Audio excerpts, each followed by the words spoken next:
Go. Hi guys, my name is Abby, and I chose the book The Body of Christopher Creed by Carol Clean-Peachy.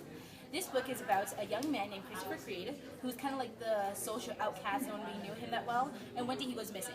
And around the town, there's speculation of what happens to him, and everyone thinks that it is a suicide because he didn't even know, but they don't know where he is, and they're just questioning his disappearance and things of that sort.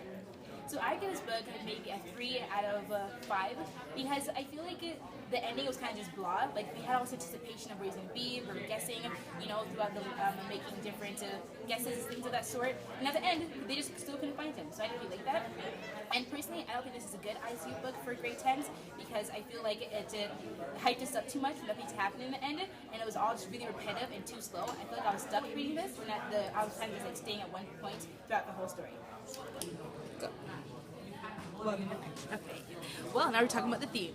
So the theme is regret because when Christopher Creed was being bullied his whole life, because when you live in a small town and you know these people for your whole life, that was kind of happening with him. And when he finally left is now when everyone started to notice, oh no, I feel bad for being mean to him. Well no, they should have felt bad from the beginning or he wouldn't have left. As well as karma, because I feel like they're constantly being mean to him, and now the whole town's kind of brought down, and lots of bad, the town gets bad media because someone disappeared, and it just everyone felt bad. I feel like everyone's gonna get back what they deserve in the end, and yeah, that'd be the main. Wow. Okay, so now talking about the main conflict and the protagonist and antagonist. It wasn't really a conflict because the main thing was trying to find where Christopher Creed was, or just like trying to get answers to where he could be. So it wasn't really like someone trying to fight someone to get to where he was.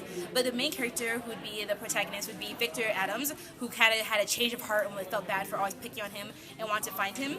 And then I guess the antagonist would have to be the mom of Christopher Creed, who kept denying that her son was gone and that she was the reason for his disappearance. If he did disappear or if he actually did kill himself. So that would kind of be the main conflict. So it kind of be, I guess, a conflict versus self, because while Victor was having a change of heart, trying to find him, he kept saying, oh, I feel bad now, and he kept not seeing anyone else. So as well as a conflict versus society, because it didn't treat him that way, and maybe Christopher didn't have to disappear.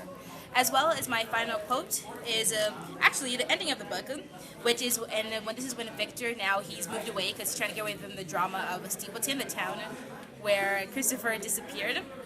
And he says this when he's getting letters from people to say where Christopher might be. And this is what a guy says to him on his, So he says, I would venture to say that, while your earnest desire to uncover him is admirable, he wishes to remain undiscovered for this time being. Thank you for sharing your story.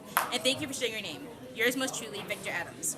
So that part actually confused me as well, because I don't know if he's writing to himself saying that or who's writing to him, but I like that because now, as for the reader, for the last line, it kind of basically say, oh wow, he might still be alive, and it keeps the anticipation going. So yeah, so that was my overall rating. And that's it, and I'm out.